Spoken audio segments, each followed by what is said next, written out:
Bonsoir à tous et à toutes. Je suis Victor Claes, coordinateur scientifique à l'Institut national d'histoire de l'art, et j'ai la charge d'accompagner la suite de la programmation de l'État de l'art, qui est ce rendez-vous hebdomadaire qui met en lumière des projets de publication, d'exposition et autres. Et je prends le relais de Lucie Grandjean, qui a quitté l'établissement, mais qui a programmé tout encore une belle saison de l'État de l'art pour cette fin d'année 2025. Ce soir, on a un immense plaisir, celui de recevoir la revue Patrimoine de l'Institut national du patrimoine, qui sont nos voisins de tous les jours et collègues. Et c'est un heureux événement puisque c'est le 20e numéro, c'est un peu un numéro anniversaire à chiffres ronds, avec un double dossier thématique, patrimoine sacré, patrimoine vivant, c'est le premier, et à qui appartient le patrimoine. Et bien sûr, comme c'est de coutume, je crois, des articles des élèves conservateurs et restaurateurs du patrimoine, des doctorants qui sont rattachés au projet au pluriel. Ce soir, pour évoquer donc cette parution, le numéro est là. Il y a aussi quelques prospectus qui pourront être distribués. J'imagine qu'un numéro peut-être circulera dans la salle. Nous recevons donc Justine Vinière, qui est conservatrice des monuments historiques, conservation régionale des monuments historiques et à la direction régionale des affaires culturelles de Bourgogne-Franche-Comté, Nathalie Cérezales, qui est conservatrice du patrimoine au service historique de la Défense, Château de Vincennes et ministère des Armées, et Éléonore Kissel, qui est responsable du pôle conservation-restauration, département du patrimoine et des collections du musée du Quai Branly, Jacques Chirac, et le tout sera modéré par Émilie Môme, qui est responsable de la programmation et des publications scientifiques et rédactrice en chef, bien sûr, adjointe de la revue Patrimoine. Donc c'est la personne toute adaptée, j'imagine, pour modérer ces échanges, qui va comme ça déployer ce nouveau numéro. Comme de coutume, le format dure 1 heure, donc c'est à peu près 45 minutes d'échange entre vous, et puis ensuite c'est toujours agréable et poli de laisser un petit moment d'échange avec le public, qui est toujours très, très friand de poser quelques questions. Bon débat, merci infiniment à vous quatre d'être là. Merci beaucoup Victor, merci à l'INHA de nous accueillir ce soir pour cette occasion de présenter donc notre numéro anniversaire des 20 ans de la revue Patrimoine. Merci aussi à Lucie Grandjean qui m'avait fait cette invitation, et à Alix Bazier et Mathéo Vassou de l'INHA. Alors donc ce soir on vous présente le numéro des 20 ans de la revue Patrimoine, qui a été créé donc en 2005 par Gennaro Toscano, qui est historien de l'art et ancien directeur des études du département des conservateurs de l'INP. Nous avons parmi nous ici un des anciens rédacteurs en chef aussi, Christian Autin, qui a été aussi directeur des études, et puis l'actuelle rédactrice en chef, Séverine Blénard-Michel, qui s'excuse de ne pouvoir être avec nous. Depuis sa création, la revue n'a eu de cesse de proposer des réflexions sur les métiers du patrimoine, les enjeux auxquels les professionnels sont confrontés, et l'évolution des pratiques et des conceptions de la préservation des biens culturels. Elle donne la parole à des chercheurs, à des professionnels, à du personnel politique, et également, comme Victor l'a rappelé, aux élèves conservateurs et restaurateurs de l'INP, qui partagent leurs expériences et leurs expertises pour faire avancer la connaissance sur le patrimoine et les moyens de le protéger et le transmettre. La revue fait appel à différentes disciplines du monde patrimonial. Elle est également ouverte aux débats de société qui ont un impact sur les pratiques professionnelles. La préservation du patrimoine et sa transmission sont aussi des questions politiques qui intéressent à la fois les professionnels, les chercheurs, les intellectuels d'autres disciplines telles que les sciences humaines ou sociales, la philosophie, mais également les décideurs et le grand public. C'est cette ouverture qui permet de porter un regard décentré sur les pratiques et d'éclairer le débat.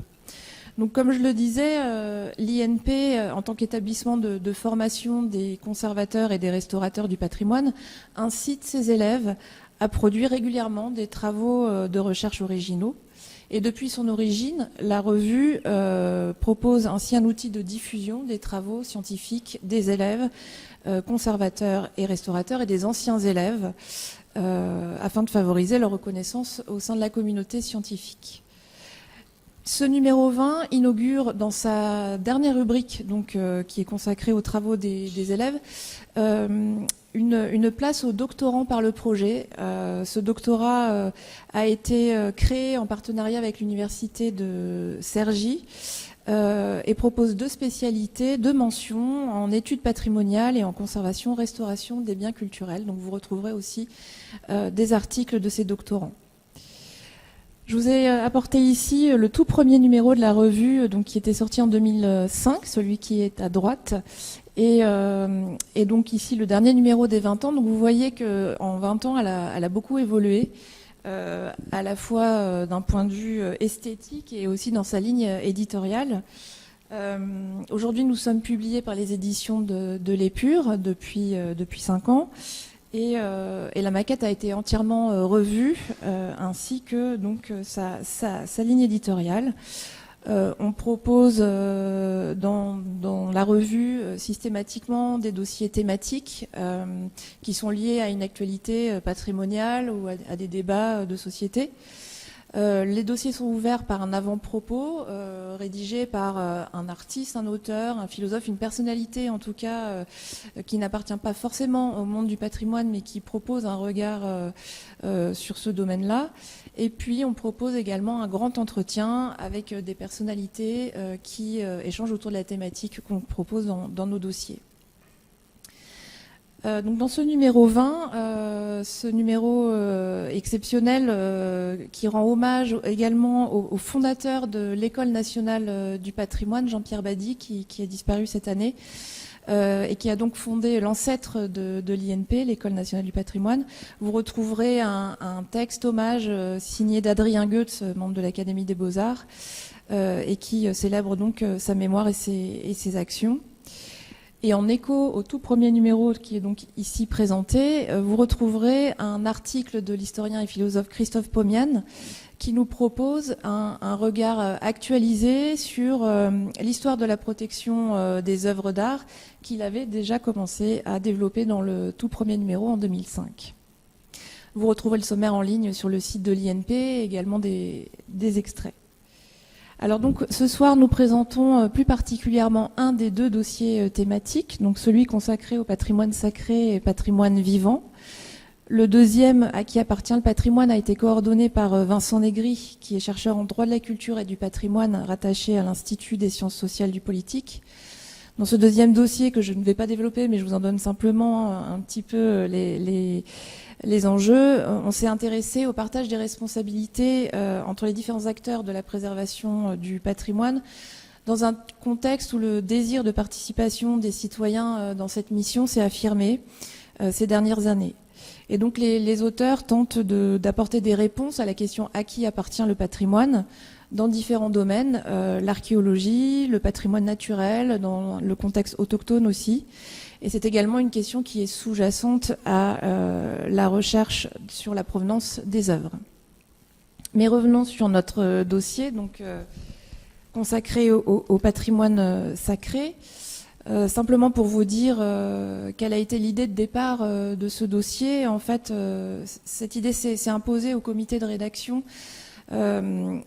après qu'au fil des précédents numéros, nous ayons tourné autour des enjeux que soulève le patrimoine sacré et sa préservation. Et donc le choix de cette thématique a fait suite à de précédents dossiers dans la revue qu'on avait développés déjà sur le patrimoine religieux suite à l'incendie de Notre-Dame en 2019 et l'émotion que cela avait suscité. Et puis également à la suite d'articles et d'interventions de partenaires étrangers dont les cultures et les pratiques diffèrent des nôtres en matière de conception, de préservation, d'exposition et de médiation autour de ce patrimoine particulier. Et également de débats qui ont été organisés autour des nouvelles sensibilités qui s'expriment sur des objets qu'il devient nécessaire d'accompagner d'un discours scientifique renouvelé. Donc le patrimoine sacré peut prendre différentes formes, des œuvres religieuses, des monuments historiques, des restes humains, des objets hybrides ou des sites naturels préservés et exposés au public. Ce patrimoine porte des enjeux sensibles, intimes et politiques très forts. Et donc à travers ce numéro, on constate que dans différentes aires culturelles, les objets sacrés protégés et parfois exposés sont entourés de précautions particulières qui doivent permettre leur préservation, la transmission de culture et leur usage rituel. Et donc vous lirez ainsi différentes expériences sur d'autres continents, au Bénin par exemple, au Brésil, au Pérou, comme on le verra avec Justine Vinière tout à l'heure, ou en Nouvelle-Calédonie. Et dans ce dossier, nous nous interrogeons sur la nature de ces objets sacrés qui sont conservés dans des institutions patrimoniales et la manière dont les institutions traitent ces objets, vivants toujours parfois et sensibles, qui ont été arrachés à leur contexte d'usage et parfois réactivés pour des usages ponctuels. Donc je vais laisser la parole maintenant à trois autrices du dossier. Donc, en premier lieu, je vais donner la parole à Nathalie Cérezales. Je voulais retrouver le titre de votre article que vous aviez donc coécrit avec Gaspard Salatko. Et l'intitulé de votre article était « Pour un inventaire des formes d'exposition du sacré ». Je vous laisse la parole. Merci. Merci, Émilie. Alors, 2 petites secondes pour comment ça fonctionne.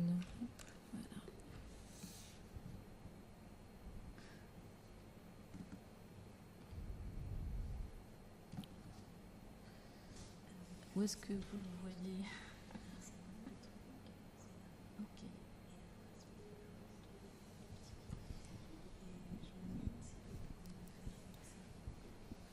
Je vais essayer. Bon, je vais essayer, sinon je me... Merci Émilie et merci à Laurent pour cette invitation. Nous avons écrit cet article dans la revue Patrimoine à deux mains avec l'anthropologue Gaspard Salatko et il fait suite à des travaux que nous avions déjà, une voie que nous avions déjà empruntée dès 2022 avec la coordination d'un numéro de la revue Culture et Musée sur l'exposition de l'objet religieux. Aujourd'hui, l'axe est un peu différent, même si je reviendrai sur les objets religieux, mais l'axe est aujourd'hui plutôt tourné vers les objets sacrés. Qu'est-ce qui différencie un objet sacré d'un objet religieux ou d'un objet profane? C'est que c'est un objet qui fait l'objet de mesures particulières, qui est gardé, qui est sacré et qui peut faire l'objet d'offenses religieuses si jamais on contrevient au rituel. Dans l'optique de cette présentation, Émilie et Laurent nous ont proposé plusieurs pistes de réflexion pour venir alimenter les travaux présentés dans la revue Patrimoine et ils nous ont demandé de considérer la vie des objets. La vie des objets, pour reprendre les termes d'Arjun Appadurai, un peu la vie telle que la nôtre finalement. C'est-à-dire comment s'entremêlent le matériel et l'immatériel, comment on expose ces objets et enfin quelle vie religieuse peuvent avoir ces objets malgré leur patrimonialisation. Bien sûr, ces questions sont très larges, mais pour apporter quelques éléments, quelques réponses issues de mes terrains de recherche, je partirai de l'exemple introductif de l'article que nous avions écrit avec Gaspard. Est-ce que ça fonctionne? Voilà. Alors, à l'époque de sa rédaction, le musée de la rédaction de l'article, le musée du Prado venait d'inaugurer une exposition dénommée « Se donner la main, sculpture et couleurs au siècle d'or », qui, comme son nom l'indique, présentait des œuvres et notamment des sculptures en bois polychrome du siècle d'or. Cette dernière exposait aussi bien des œuvres conservées dans des musées que des œuvres cultuelles encore actives. Sauf que pour la promotion de l'exposition, le musée a, entre autres, publié une vidéo dans laquelle des femmes faisant partie d'une confrérie religieuse habillent une sculpture qui est à la fois vénérée dans une église d'ordinaire et qui est sortie en procession. Or, ce rituel de l'habillement est d'ordinaire un rituel caché, un rituel sacré. Et dans ce cas précis, il est non seulement montré, diffusé sur les réseaux sociaux et, en plus, il se déroule dans un musée. Alors, je ne peux pas vous montrer la vidéo, mais voici une image de la sculpture religieuse créée par l'imaginero Luis Salvador Carmona dans la moitié du XVIIIe siècle, qui est conservée, si vous voulez la voir, dans l'église de San Ildefonso près de Ségovie. Toujours est-il que cette vidéo, bien sûr, crée de nombreuses crispations sur les réseaux sociaux, puisqu'il est affirmé que non seulement cela contrevient au rituel religieux, mais que cela n'a pas sa place dans une institution telle que le Prado. Double sacrilège, on montre ce qui n'est pas montrable, ce qui n'est montrable qu'aux initiés, et souvent qu'aux femmes, et on le montre dans une institution qui est faite pour la jouissance esthétique et historique, et pas pour la vénération religieuse. C'est un cas d'espèce, je vous l'accorde, mais que révèle-t-il? D'une part, que ces objets ne sont pas neutres, qu'ils sont polysémiques, que les valeurs patrimoniales, religieuses et artistiques peuvent être concomitamment portées par le même objet. Et pour reprendre les mots de l'article, que ces objets peuvent être lestés de valeurs qui diffèrent selon la sensibilité de celles et de ceux qui les exposent ou qui les regardent. Pour le dire d'une autre manière, un objet sacré ou un objet religieux ne l'est vraiment que pour celui qui a des convictions religieuses. Pour les autres, il s'agira alors de respect des coutumes des autres cultures, qu'elles soient religieuses ou non, voire de rien du tout, puisque la personne qui les regarde ou les manipule n'y voit rien d'autre qu'un objet qu'il faut préserver pour sa qualité esthétique, historique ou anthropologique, donc patrimoniale. Tout cela pour dire que l'exposition, la manipulation d'un objet sacré, dépend du regard que l'on pose sur celui-ci et de sa propre culture et de ses propres valeurs. D'autre part, le lieu de monstration est d'une importance considérable. Comme on a pu le voir dans l'exemple, le lieu même du musée dérange. La mise en spectacle liée à l'exposition artistique dérange également. Plus largement, on ne considère pas de la même façon un objet, qu'il soit exposé dans une église ou dans un musée. Le lieu confère l'atteinte de la sacralité. Un objet montré dans un édifice religieux bénéficie directement de l'aura religieuse de l'endroit, quand bien même il soit montré dans une vitrine. Mais je laisse le sujet de l'activation de la religiosité ou de la sacralité de l'objet par le lieu de culte à Justine. Prenons la même vitrine dans un musée. Alors, l'objet ne bénéficiera pas de cette aura, de cet entremêlement, et pour peu que le visiteur ne lise pas le cartel et ne reconnaisse pas l'objet, alors il pourra passer à côté de son caractère sacré ou religieux. Alors, comment exposer le sacré? Je ne parlerai bien sûr que de mes terrains de recherche, c'est-à-dire les lieux d'exposition d'objets religieux ou anciennement religieux catholiques. Le musée public, d'abord. Le musée public, c'est avant tout un lieu d'étude et de conservation. Comme nous le disions dans l'article avec Gaspard, c'est un espace sécularisé et sécularisant. Et c'est du moins ainsi que l'historiographie l'a décrit. Je ne suis pas certaine que dans un parcours de musée des beaux-arts classique, la religion y trouve vraiment sa place. D'ailleurs, quelle que soit la confession ou la communauté dont sont issues les œuvres présentées. Finalement, le passé des objets demeure une donnée historique ou anthropologique qui peut être évoquée dans les cartels, mais les cartels sont brefs. Cela peut être aussi évoqué dans des pastilles, voire dans des kakémonos, mais parfois ce n'est pas suffisant. Il reste alors les audioguides ou les visites, un temps où les médiateurs peuvent s'attarder sur les fonctions des objets, mais concernant les beaux-arts, ce n'est pas la priorité. En revanche, je trouve que les expositions temporaires, elles, se révèlent être un médium parfait pour introduire des expérimentations. Elles sont organisées la plupart du temps dans des musées, elles empruntent leurs rituels, mais elles ne sont pas obligées d'en suivre les codes. On y autorise plus facilement l'hybridation des lectures et des significations associées à ces objets qu'elles présentent. De plus, ce sont des événements culturels exceptionnels qui attirent un large public. Nous avons pu identifier avec Gaspard 3 types d'expositions. La première, la plus classique, c'est l'exposition que l'on nommera monothématique. Nous pouvons citer l'exemple de l'exposition en France Trésor de Notre-Dame de Paris, qui exposait des œuvres de la cathédrale pendant sa restauration, ou encore celle du Prado dont je vous ai parlé tout à l'heure. Ce type d'exposition peut à la fois traiter des beaux-arts, de l'histoire ou de l'anthropologie. Son but, c'est de faire parler les œuvres et les objets pour expliquer soit un mouvement, soit un édifice, soit un rituel.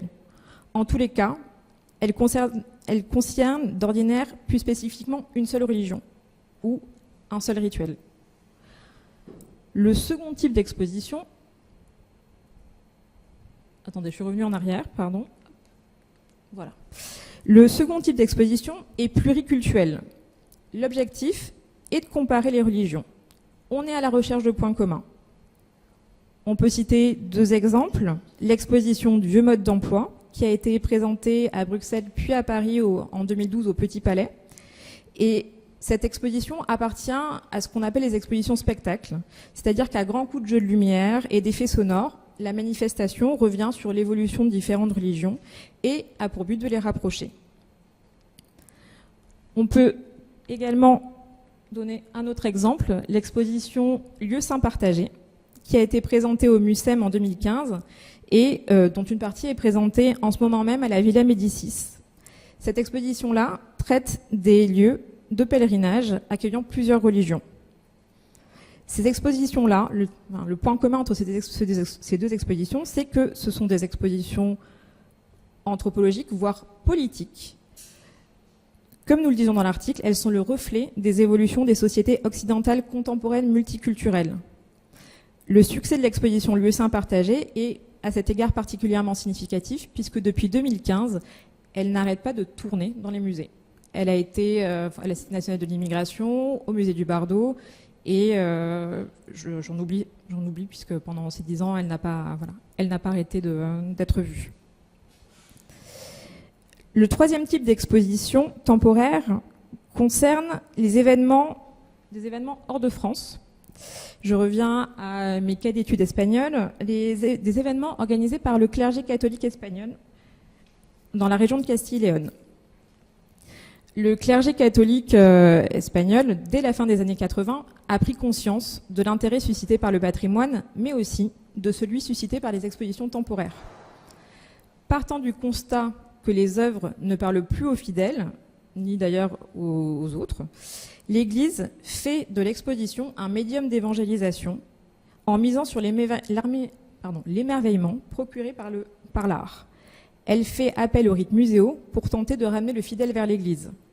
C'est ainsi que la Fondation religieuse La Ciudades del Hombre organise depuis les années 80 des expositions spectacles dans des édifices de culte, et notamment des cathédrales, qu'elle ferme au culte pendant plusieurs mois pour les transformer en musées éphémères.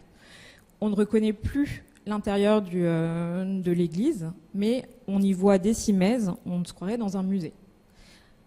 La seule différence, c'est qu'on y diffuse des chants religieux.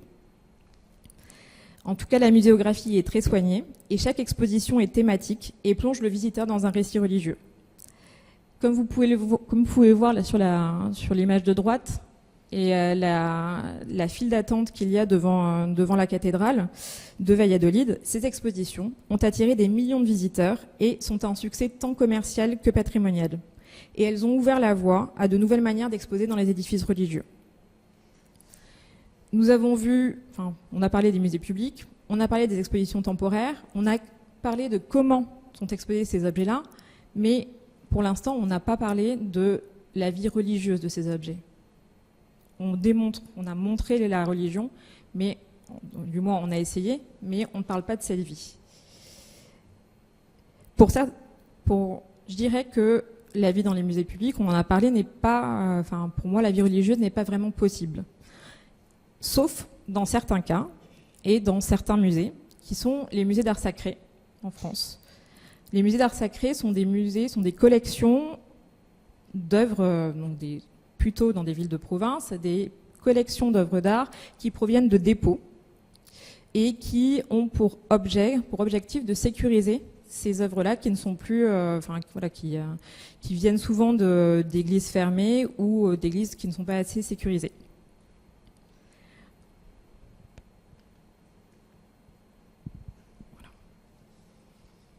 On compte une quinzaine de musées d'art sacré en France et il est courant que dans ces musées, certaines œuvres seulement, mais certaines œuvres sortent périodiquement des collections pour satisfaire le culte dans leur paroisse d'origine.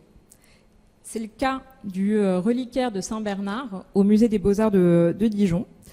Le musée des Beaux-Arts de Dijon est un musée qui a été... le musée d'art sacré de Dijon est un musée qui a été ouvert par un chanoine, le chanoine Marillier, dans les années 1980, et qui est installé dans une église désaffectée, à côté du musée de la vie bourguignonne de Dijon. Et ce musée conserve ce reliquaire de Saint-Bernard depuis les années 90. C'est une pièce d'orfèvrerie de la fin du 19e siècle qui combine à la fois un ostensoir et un reliquaire et qui conserve 13 reliques de Saint-Bernard de Clairvaux, dont sa côte, que l'on peut voir au centre du reliquaire. Ce reliquaire a une double vie, je dirais. Il est à la fois œuvre de musée durant l'année, puis un week-end par an, il rejoint Fontaine-lès-Dijon et son église d'origine pour sortir en procession. On lui rend le culte, on y fait une messe, on le sort en procession, puis il repart au musée. Quelle conclusion peut-on donner à cela? C'est que je dirais que l'équilibre entre vie religieuse et vie patrimoniale pourrait être qualifié de cohabitation. L'objet religieux ou sacré fait le plus souvent, a deux vies. Une vie dans le musée et une vie dans l'église, finalement, lorsqu'il la rejoint. C'est un peu comme un enfant de parents divorcés, si je peux me permettre la comparaison, qui vit dans deux maisons. Je ne pense pas qu'à part les musées sacrés, le musée soit vraiment un lieu où on peut, au moins le musée public des Beaux-Arts, soit un lieu où on peut entendre, où on peut s'étendre sur les anciennes fonctions des objets religieux catholiques du fait du régime de laïcité en France. Quand l'objet sert pour le culte, c'est bien sûr sa valeur religieuse qui prime, et il ne faut pas oublier que que sa préservation matérielle est aussi un gage de la bonne continuité du rituel, encore plus quand ce sont des objets de vénération, pour lesquels il y a un attachement à l'objet lui-même. Je pense que pour les cas d'espèces exposés, cela se passe ainsi. Je pense aussi que nous avons beaucoup à apprendre d'autres contextes, comme celui des monuments historiques, où les liens entre l'affectataire et l'État sont encore plus étroits, ou comme celui de la conservation des objets extra-européens dans les musées, qui peuvent nous apprendre comment respecter autrement des objets sacrés en contexte muséal. Merci. Merci beaucoup Nathalie. Donc là, on a vu la question importante du lieu et du contexte dans lequel ces objets sacrés sont exposés et les difficultés que ça peut engendrer. Maintenant, nous allons voir avec Éléonore Kissel la question de l'objet lui-même, de sa manipulation, de sa conservation, sa préservation et des interventions nécessaires à sa conservation, bonne conservation ou restauration. Là aussi, il y a des enjeux, des questions sensibles que Éléonore Kissel va nous présenter maintenant.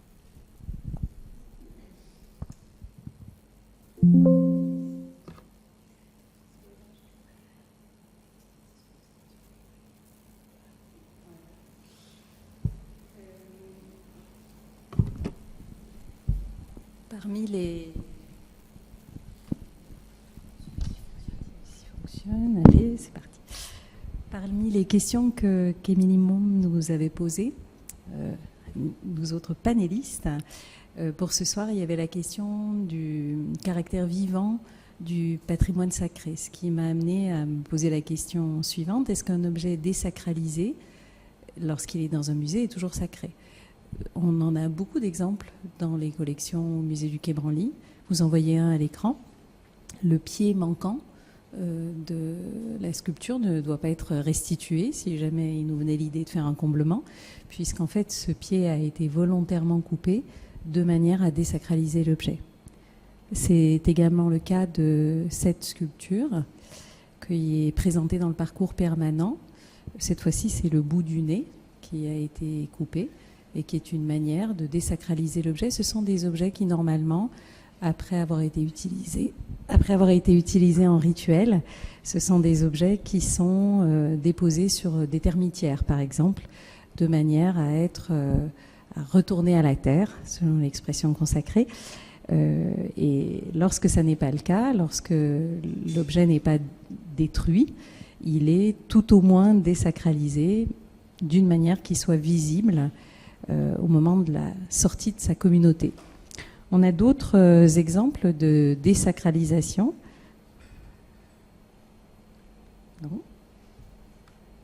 Voilà. En voici un. Il s'agit d'un bisango. Mais bisango, c'est une sorte d'invention de la tradition récente du culte vaudou d'Haïti. Ce sont des armées de personnages. Je dis des armées parce qu'ils sont souvent produits en grand nombre.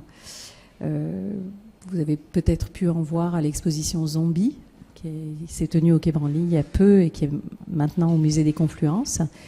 Et ce sont des figures grandeur nature, qui sont des figures qui incarnent, qui incarnent des forces maléfiques, qui ont souvent une attitude un peu belliqueuse. Là, vous le voyez sans ses attributs, ce bisango, mais il a un très grand couteau qui fait peur et qui n'était pas présenté en vitrine.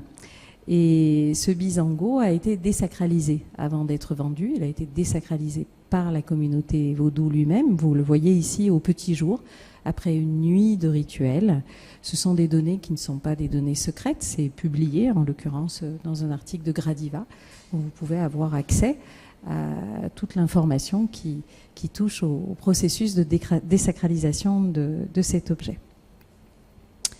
Certains objets ont des parcours ou des rapports ou des liens au sacré qui sont plus complexes. Ici, une photo prise par Honoré Tchatchouang, conservateur du patrimoine et qui a fait son doctorat en études patrimoniales à l'université de Cergy avec l'INP. Et c'est une photo qu'il a prise à la chefferie de Bamendou autour d'un rituel qui a lieu tous les 3 ans et qui présente en procession un masque touka. Ce sont des masques royaux dont vous voyez ici une reproduction qui a été fabriquée en 2019 dans le but de revitaliser ce rituel à la chefferie de Bamendou. Ici, vous avez le masque qui était le masque touka de la chefferie de Bamendou jusqu'à ce qu'il soit emporté. C'est le terme traditionnellement utilisé sur les cartels au Quai Branly, en tout cas pour cet objet. Il a été emporté en 1957 par le docteur Arter, Pierre Arter, un grand collectionneur, qui a fait don de sa collection au musée du Quai Branly.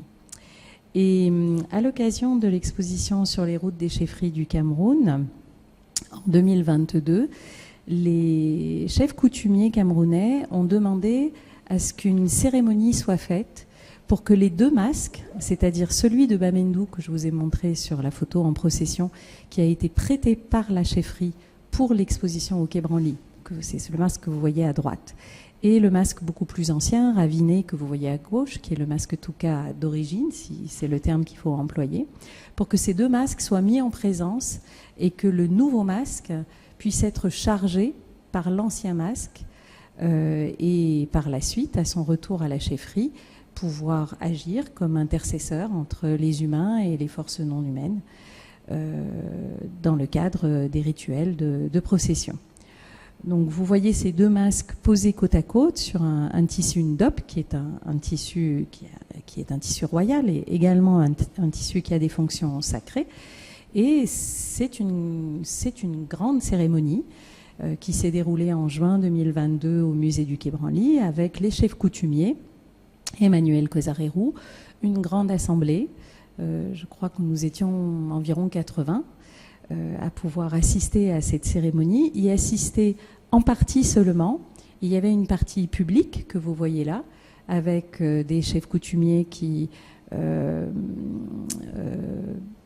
activaient ce transfert d'énergie entre les 2 masques à l'aide de feuilles, à l'aide de musique, de sons rituels, notamment fait avec une double cloche. Puis il y a eu une partie de la cérémonie qui a été privée, qui s'est déroulée derrière, en présence du public, mais derrière des paravents. Au préalable, ces masques ont été portés. Alors vous voyez que le masque de la chefferie de Bamendou est porté par les chefs coutumiers, que le masque du Quai Branly est porté par l'ancien responsable de la régie, Vincent Saporito, et Aurélien Gabory, qui est conservateur responsable des collections africaines. Vous voyez que dans un cas, les chefs coutumiers n'ont pas de gants, que pour l'objet du musée, le conservateur et le régisseur ont des gants en nitrile. Et ces 2 objets ont été déposés derrière les paravents, cette fois-ci au sol, sur un tissu ndop. Et un autre rituel a eu lieu en dehors du public qui a permis de charger le nouveau masque avec l'énergie ancestrale de l'ancien masque. à la suite de cette deuxième partie de rituel, chacun d'entre nous, chacune des personnes présentes est venue rendre hommage au masque en s'inclinant et en lui parlant, si c'était souhaité. Voilà, donc c'est un cas de figure qui interroge, puisque le musée, Nathalie Cérezales le rappelait, est un lieu laïque, et que néanmoins, il peut y avoir des circonstances dans lesquelles des cérémonies qui invoquent des forces non humaines, qui invoquent le sacré, puissent être réalisées, tenues dans un espace public comme celui du musée. Alors, il n'y a pas dans les religions du livre, il n'y a rien de plus sacré que le verbe et le support sur lequel ce verbe est écrit. Et pourtant, bien que ces objets soient sacrés, scoop, on les restaure. Ça ne choque personne que l'on restaure des évangéliaires, que l'on restaure des Bibles, Alors, quid lorsqu'il s'agit d'un rouleau prophylactique éthiopien, comme celui que je vous montre à l'écran? Eh bien, hier, j'ai été amenée à faire des constats d'état sur certains de ces rouleaux prophylactiques, une petite dizaine d'entre eux. Et l'un d'entre eux présente des dégradations importantes. Le parchemin est extrêmement rigide, il est cassant, il est fortement oxydé, il présente des altérations qui sont très probablement des petites traces de dents de rongeurs. Ça le rend mécaniquement instable et nous allons recommander une consolidation. Sans prendre en considération, en tout cas en première intention, le caractère hautement sacré du texte. Il s'agit de textes qui sont sacrés et qui ont aussi une vertu de protection contre les maladies. Et néanmoins, nous allons le traiter. Et en préparant cette présentation, je suis tombée sur... Je regardais les tablettes coraniques qui sont en collection. Et je suis tombée sur 7 tablettes coraniques qui présentent plusieurs éléments de réparation qui sont ces espèces d'agrafes en fer. Et dans la notice de l'objet, il est indiqué que ces planchettes ont un caractère sacré et que c'est pour ça qu'elles sont réparées. Donc ces questions de réparation, ces questions de restauration, elles sont complexes, c'est-à-dire que ça n'est pas parce qu'un objet est sacré qu'on ne doit pas le réparer ou le restaurer. Ça n'est pas non plus parce qu'il a été désacralisé qu'on va le traiter autrement. Quid des objets sacrés ou à caractère sensible extra-européens? Ça dépend des circonstances. Ici, vous voyez une statuette Angenou du Nigeria. Vous la voyez ici dans sa vitrine d'exposition. Il se trouve qu'en juin 2024, à l'occasion d'une opération de routine de surveillance de l'état matériel des collections, une restauratrice s'est rendue compte que l'extrémité du nez de cette sculpture était mobile. Alors on a 2 possibilités. Soit on se dit c'est un objet sacré, on n'y touche pas parce qu'on n'a pas obtenu l'autorisation de la communauté, qu'on n'est pas entré en lien avec des porteurs culturels, avec des ritualistes, avec des locuteurs. Soit on se dit ce bout de nez risque de tomber dans la vitrine.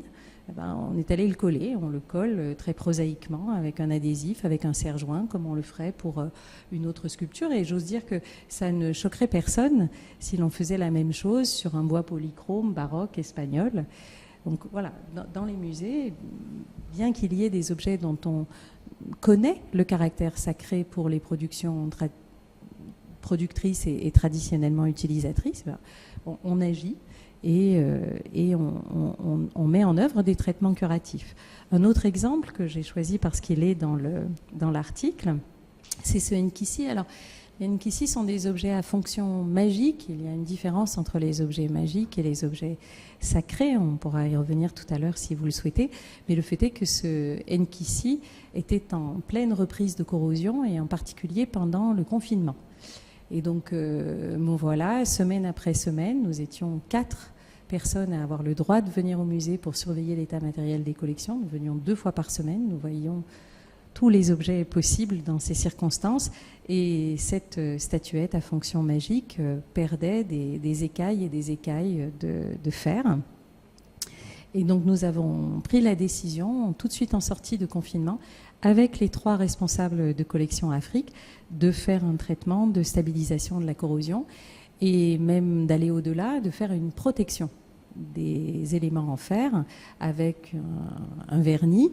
Et vous voyez que ça change la matité de l'objet et ça change son allure générale, puisque lorsqu'on a une reprise de corrosion avec une surface qui est très poudreuse et qui est très orangée en raison de l'hydratation des oxydes de fer, et que après avoir enlevé cette poudre, on met un vernis, on a un objet qui change d'aspect. Et donc ça nous a posé beaucoup de questions. Ce sont des traitements que l'on fait sans désinvolture. On essaye de mettre le maximum de parties prenantes autour de la table avant de prendre des décisions qui sont des décisions curatives, mais notre mandat de l'équipe du pôle conservation, restauration, analyse et des prestataires, on travaille avec une centaine de prestataires en conservation, restauration. Notre mandat, c'est la préservation matérielle de ces objets.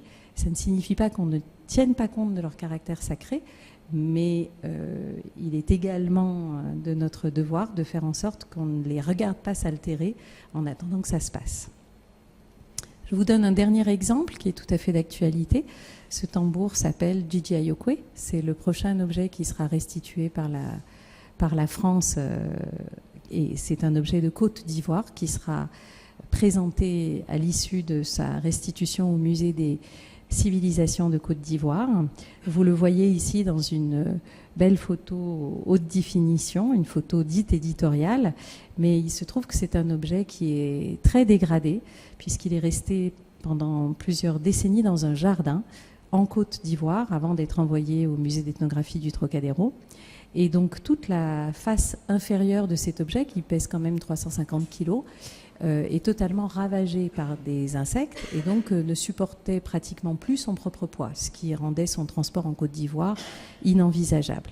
Et donc là, dans la perspective de cette restitution, nous avons eu une série de réunions, certaines homériques, comme celle dont vous voyez l'image, où Gigi Ayokwe était à côté de nous et toute l'équipe, vous voyez ici Emmanuel Casarero, vous voyez Hélène Joubert, Elsa Debiès qui est chargée de la restauration, Lise Mez qui était conseillère à l'époque auprès d'Emmanuel Casarero pour les recherches de provenance.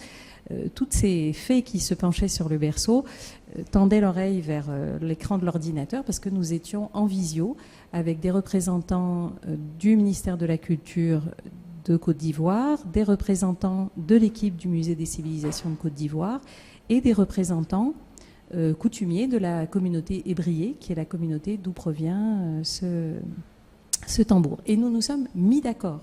C'est-à-dire qu'avec une petite GoPro, on a montré le tambour, discuté technique et nous sommes entendus, notamment avec la communauté ébriée, pour le traitement qui allait être mis en œuvre. Et les chefs coutumiers ont souhaité faire une cérémonie de désacralisation, c'est ainsi qu'elle a été appelée, en amont du traitement de restauration pour, je cite, protéger les conservateurs-restaurateurs qui allaient intervenir sur cet objet. Cette cérémonie n'a pas été secrète non plus, elle a été très très largement relayée sur les réseaux sociaux et c'est à l'issue de cette cérémonie que le traitement a été mis en œuvre par les conservateurs-restaurateurs du groupement Courcelles, spécialisé en sculpture, et vous voyez qu'il y a du boulot, il faut mettre cet objet sur un palan et il a fallu faire une consolidation à cœur avec des résines synthétique de manière à ce que l'objet puisse retrouver une intégrité mécanique suffisante pour qu'il soit prêt au départ. Il est aujourd'hui dans sa caisse et il sera sans doute dans l'avion pour la Côte d'Ivoire dans les 6 mois qui viennent. Et il sera exposé au Musée des civilisations de Côte d'Ivoire sur un podium qui sera entouré d'une toile de manière à la fois permettre une proximité physique et visuelle tout en ayant un voile entre l'objet et les personnes qui viendront le considérer. Voilà, c'est ce que j'avais à vous présenter ce soir. Merci. Merci beaucoup et merci d'avoir tenu compte de cette problématique qu'on voulait aborder ce soir, donc la vie des objets sacrés, du patrimoine sacré. Et on va continuer justement avec Justine Vinière qui va nous montrer à travers une expérience personnelle qu'elle a eue dans le cadre de sa formation à l'Institut national du patrimoine et de son stage à l'étranger au Pérou, comment des objets sacrés peuvent à certains moments retrouver leur usage rituel. Leur usage rituel et donc continuer leur vie d'objets sacrés. Le titre de l'article de Justine était « Façonner les passions, les sculptures processionnelles de la Semaine Sainte à Cusco, au Pérou ». Merci beaucoup et je vais à mon tour remercier Laurent et Émilie pour cette invitation ce soir et puis cette invitation à participer à ce numéro de la revue Patrimoine.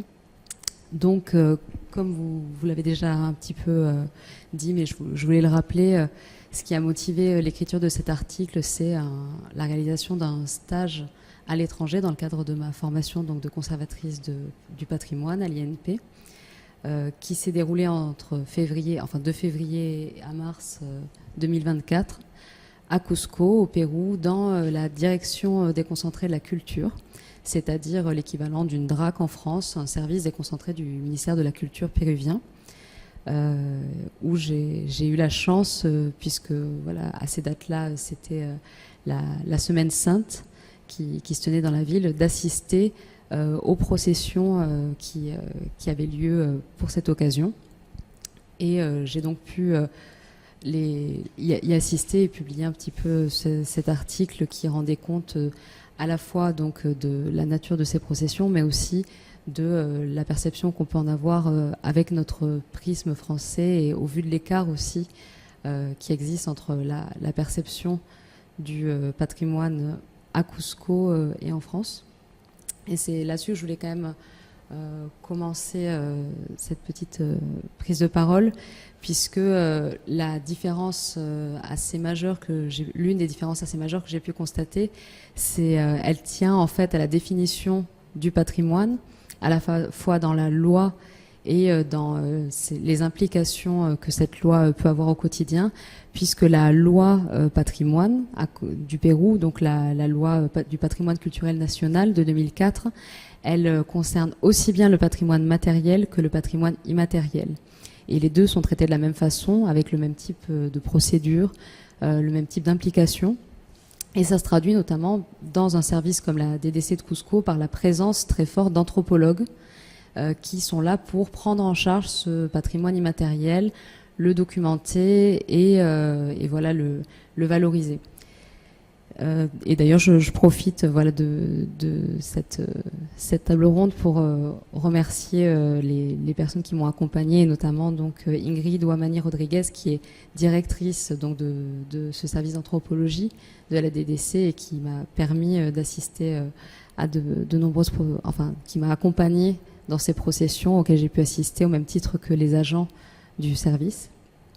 Et donc, je vous présente ici un petit exemple d'un pont, le pont de Quezhuachaca, pour vous expliquer comment fonctionne l'appréhension du patrimoine immatériel dans ce service, puisque donc en fait la notion de patrimoine culturel immatériel telle que définie par l'UNESCO, qui est aussi en usage en France, y existe, mais elle s'appuie sur des enquêtes ethnologiques beaucoup plus poussées.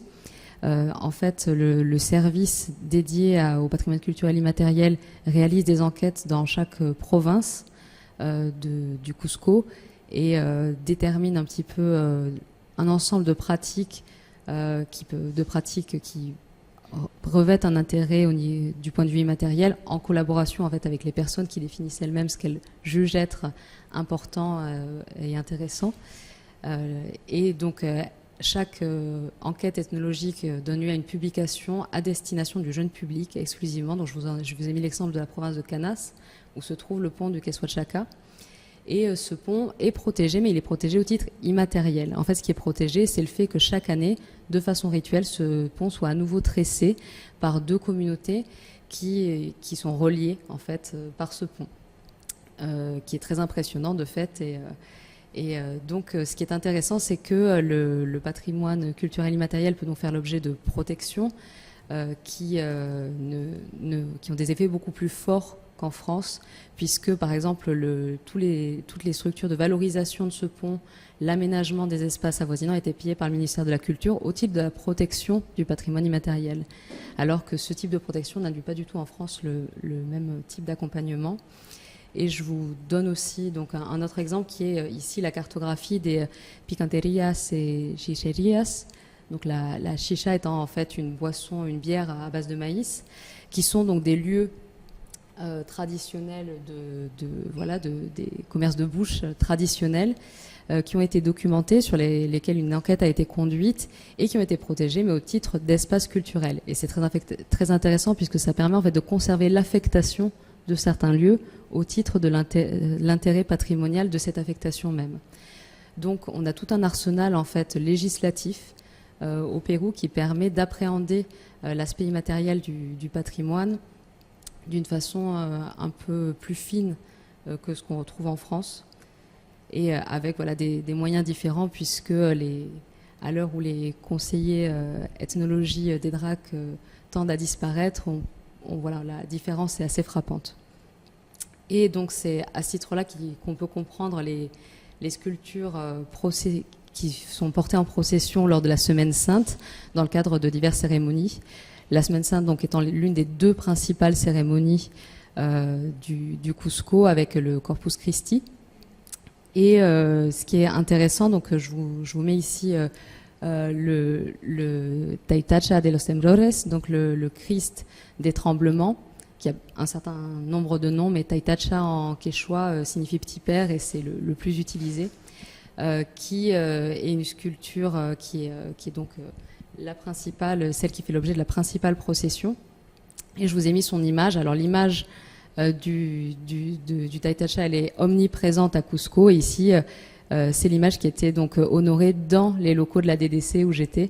Voilà, avec donc une perception des choses qui est un peu loin de celle qu'on aurait en France.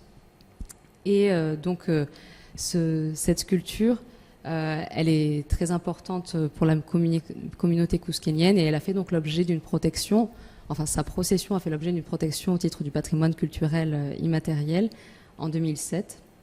C'est une procession qui a une histoire, puisque en fait la sculpture en 1650, le 31 mars 1650, lors d'un tremblement de terre, est sortie de la cathédrale de Cusco et portée en procession pour apaiser la nature. Et donc le premier ensemble de processions qui existent autour de ce Christ, ce sont en fait des processions qui ont régulièrement lieu lors de séismes pour apaiser la terre qui tremble, et d'où une ferveur assez importante liée à ces processions qui ont une importance tout à fait majeure aux yeux des Cusquéniens. Donc je vous ai montré une image du premier séisme et de la première procession, et qui a été un petit peu réactivé par un nouveau séisme très fort en 1950, donc date anniversaire qui a donné lieu à beaucoup d'interprétations. C'est une sculpture qui est très importante au niveau de toutes les pratiques qui l'entourent. Je vous la montre ici donc au moment du lundi saint. Lors de sa procession, elle est encore dans la cathédrale, mais elle avance petit à petit vers la sortie. Et ce qui est intéressant, donc, c'est qu'il y a eu un travail de documentation très poussé du service de la DDC Cusco sur cette procession, qui est très complexe. Évidemment, je ne peux pas vous la décrire dans le détail ici. Il y a un ensemble de rituels qui succèdent tout au long de la journée, mais c'est une expérience sensible très forte, et je voulais vraiment insister sur ce point. Ici, je pense qu'on le perçoit un peu sur la photographie. En fait, on est dans un espace qui est vraiment empli d'encens, donc l'odeur est très forte. On est vraiment au milieu de la fumée. Les chainas, donc un chœur féminin, chante dans des stalles, donc il y a vraiment une expérience qui est très impressionnante. Et même chose lors de la procession dans toute la ville qui se termine le soir, donc qui est aussi assez éprouvante physiquement.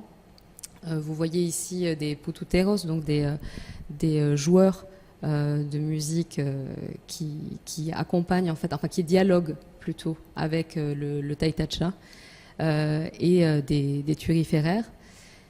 Et je vous ai mis des paniers de nyuchu, donc des fleurs de cantuta qui sont jetées sur le Christ. Donc ce que je voulais dire, c'est qu'il y a toute une activation de ces sculptures lors des processions. En fait, les nyuchu rappellent du coup le sang du Christ qui est versé, que toute la foule jette sur la sculpture. On voit aussi je pense que ça se voyait sur les photographies, elle est ornée de nyuchu.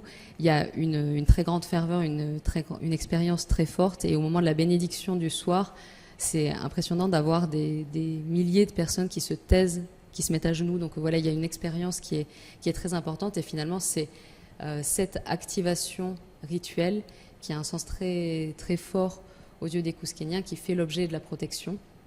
Et qui fait l'objet de la protection notamment au regard d'un point que je voulais soulever, qui est son syncrétisme. C'est-à-dire que les deux fêtes que j'ai évoquées, le Corpus Christi et la Semaine Sainte, se calquent aujourd'hui sur le calendrier liturgique catholique, mais étaient au départ des fêtes Inca. Et vous voyez bien sur cette image qu'on a encore emprunté au rite Inca pour en fait adapter cette procession catholique. Et donc on a énormément de codes qui proviennent plutôt de cérémonies Inca, comme l'usage des nyuchu, justement, qui est une fleur symbolique très forte, comme donc ces figures de pututeros qui émettent un son tellurique qui a une importance tout à fait majeure, et l'itinéraire même, et en fait l'itinéraire des processions des momies Inca. Donc on a vraiment un syncrétisme très fort à la fois dans les pratiques et dans la sculpture elle-même. C'est ce qu'ont mis en évidence ces deux restaurations entre 1977 et 1982, puis en 2005, qui ont permis de mieux comprendre cette œuvre. Alors justement, donc, on parlait de la question de l'accompagnement des restaurations. C'est une restauration qui, comme l'ensemble des restaurations d'objets cultuels dans le Cusco, a fait l'objet, a été entourée d'un certain nombre de pratiques, justement, une procession à l'aller, une procession au retour, une cérémonie d'accueil. Et cette restauration, elle a permis de comprendre que c'était vraiment un objet qui était de production locale. C'est l'une des premières sculptures du baroque andin qui en fait reprend les codes du baroque espagnol avec une facture et notamment l'usage du bois de maguey qui est en fait un bois d'agave local, très léger, qui est adapté. Ces codes finalement iconographiques sont adaptés par des sculpteurs locaux. Donc c'est une sculpture qui elle-même est syncrétique. Et je vous ai mis une image des lettres. Il y a 48 lettres qui ont été trouvées et étudiées lors de la restauration de 2005 qui étaient glissées depuis 1742 dans la plaie aux côtés du Christ et qui sont des adresses directes en fait au taïtacha de type mon petit père, je voudrais te demander, et donc voilà, qui sont des adresses directes à la sculpture qui montrent bien que au-delà de l'animation ponctuelle lors des rituels de cette sculpture qui bénit la foule et qui est habillée à différentes étapes du parcours, donc qui est animée, il y a aussi une vraie personnification, enfin une réanimation de la sculpture dans la perception qu'en ont les fidèles au quotidien. Et je vous mets aussi une petite image d'une autre restauration, la restauration du Saint Joachim de l'église de Santa Ana à Cusco, qui a fait l'objet d'une chute lors d'une procession et dont j'ai aussi pu assister à la restauration au centre de restauration de Tipon, qui est un centre de restauration du ministère de la Culture. Je vous ai mis cette image pour évoquer le fait que donc, alors même que ces sculptures ne sont pas protégées pour elles-mêmes, le ministère prend en charge leur restauration afin que les processions puissent avoir lieu. Et ici, avec vraiment une question déontologique très forte, qui est celle de la consolidation forte de la sculpture, puisque là, il a fallu refaire un socle, il a fallu procéder à une consolidation assez importante. On voit aussi que la surface était très abîmée. Et ce qui est intéressant, c'est de voir qu'il y a vraiment deux façons d'aborder l'objet dans le centre. Les objets qui sont vraiment des objets archéologiques ou des objets destinés à un musée vont faire l'objet d'une restauration qu'on pourrait qualifier justement de plus archéologique. Et ceux qui sont destinés à un usage cultuel vont faire l'objet de consolidation plus importante, de réintégration chromatique plus illusionniste, parce qu'on accorde une importance majeure justement à cet usage-là. Et à la demande aussi des communautés porteuses de ces pratiques et qui accompagnent justement la sculpture et qui interagissent avec les restaurateurs. Et je termine sur cette Vierge de Saint-Blaise qui s'en va pour donc évoquer le fait que là j'ai beaucoup parlé du Taitacha qui est la principale sculpture du baroque andin qui portait en procession à Cusco, mais on a de très nombreuses sculptures qui font l'objet de types d'animation qui leur sont spécifiques. Et donc là, vous avez l'une des processions du Vendredi Saint, il y en a plusieurs, une par quartier et par église donc du Cusco. Et ces processions donc, qui associent un Saint-Sépulcre, un catafalque avec son Christ et une Vierge ont chacune en fait leur identité par quartier, par église, et donc chaque sculpture a un petit peu aussi sa personnalité. Et donc vous voyez ici cette Vierge de Saint-Blaise qui est une Vierge qui est très très douloureuse et qui avec un parcours qui est donc un chemin de croix avec des stations où on procède à des récitations collectives de prières et à des lectures bibliques. Et cette procession-là, enfin, c'est aussi mon ressenti, est particulièrement éprouvante parce que très rapide, très violente aussi dans ses modalités. Merci beaucoup à toutes les trois. Avant de passer aux questions, et j'avais relevé quand même quelques problématiques que vous avez soulevées ensemble. Je voulais remercier aussi Laurent Bruel, que vous avez toutes cité tout à l'heure, pour le travail évidemment qu'il effectue avec moi sur les publications de l'INP et qui va bien au-delà du secrétariat de rédaction évidemment. En vous écoutant toutes les trois, et après je passe la parole au public, mais peut-être qu'il y a quand même deux sujets qui reviennent, c'est la place des communautés et la place qu'on leur accorde dans les institutions pour justement permettre à ces objets de continuer à vivre. Et puis, on l'avait évoqué dans l'intervention d'Éléonore Kissel, mais il y a aussi des enjeux parfois politiques et diplomatiques, comme on l'a vu tout à l'heure pour des interventions sur des objets qui sont destinés à être restitués. Mais voilà, ce sont des questions que je lance comme ça, et peut-être qu'il y a des questions dans la salle également, avant qu'éventuellement on réponde à ces questions-là. Peut-être moi j'en ai une pour Éléonore Kissel, puisque effectivement donc les communautés, c'est l'une des choses qui simplifie vraiment les procédures à Cusco, sont définies juridiquement au Pérou, mais je me demandais justement pour le musée du Quai Branly Jacques Chirac, comment vous procédez pour identifier et contacter certaines communautés en lien avec certains objets. Est-ce que ça présente des difficultés particulières ? Ça ne présente que des difficultés. Pour plusieurs raisons. L'une d'entre elles, c'est que les collections du Quai Branly proviennent de tous les écosystèmes de la planète. Donc, c'est très difficile d'avoir des relais pour chacune de ces communautés. Une autre raison, c'est qu'il faut se garder d'essentialiser qui que ce soit. C'est-à-dire qu'une communauté peut avoir eu un intérêt particulier ou un lien très fort avec un objet ou une typologie d'objet au XVIIIe siècle, ou au XIXe siècle, ou au XIVe siècle, et ne plus l'avoir aujourd'hui, du fait de changements politiques, religieux, sociaux. Ensuite, une autre difficulté est de savoir qui est légitime pour parler au nom de cette communauté. Vous avez des coins du monde où c'est un processus qui est relativement formalisé. Je pense à l'Amérique du Nord, par exemple, où les Premières Nations ont des Tribal Preservation Officers, ou des personnes qui officiellement sont mandatées par leur propre communauté pour intervenir comme médiateurs sur les questions culturelles avec des tiers. Et en l'occurrence, le musée est à ce moment-là un tiers. Et puis, il y a des difficultés tout à fait prosaïques de technique et de finances.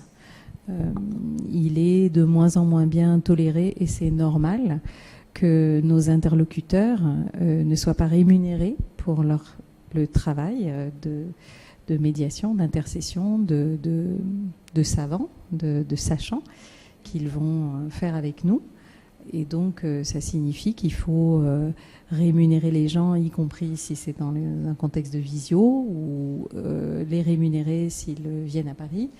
Et donc, quand vous travaillez à l'échelle mondiale, c'est très complexe et c'est un processus à incrémentation lente. Merci beaucoup pour ce soir, vos interventions vraiment très riches et puis aussi votre participation à ce numéro anniversaire de la revue Patrimoine que vous pouvez retrouver et commander sur le site des éditions de l'Épure. Et vous avez ici des bons de commande si ça vous intéresse également. Voilà, merci beaucoup, bonne soirée.